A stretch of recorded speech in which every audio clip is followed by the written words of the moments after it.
Presyo kan maniba-ibang klaseng prutas sa syudad ni Naga, naglangkaw duwang aldaw antes ng bagong taon. Uyang report ni Rosie Nieva.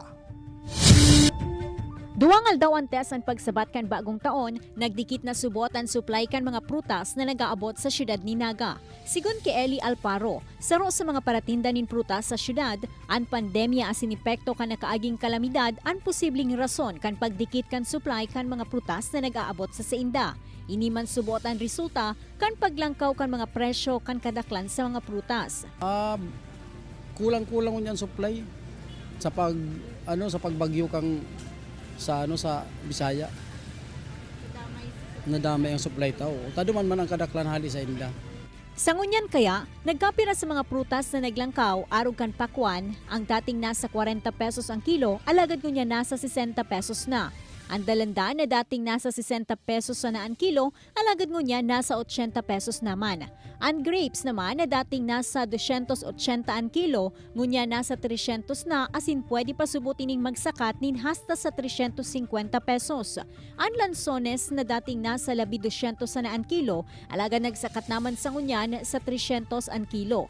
Mantang ang chiko naman na dating 80 pesos na ang kilo, sa ngunya nasa 150 naman ang kilo. Antisa naman na dating 30 pesos na ang kada pidaso, alagad ngunyan nasa 150 na ang kilo. Ang kiwi naman na dating tulos ang gatos na, ngunya nasa 40 na ang kada saro. Ang milon na dating nasa 120 ang kilo, ngunyan nasa 150 na. Mientras tanto, mantinido man ang presyo kan iba pang mga prutas arog kan mansanas na nasa tulos ang gatos depende sa kadakulaan. 250 ang kilo kan mangga, 150 ang kilo kan pomelo, 150 ang kilo kan kaimito, 10 pesos ang kada pedaso kan pongkan, 20 pesos ang kada pedaso kan peras, asin 150 naman ang kilo kan bayabas. Katakod kay ni naglalao man ang paratindang si Jeneline Perez na mas magiging magayon ang bentahan kan mga prutas pagabot kan bagong taon. Ngunyan po, ang barakalan maluya pa siya.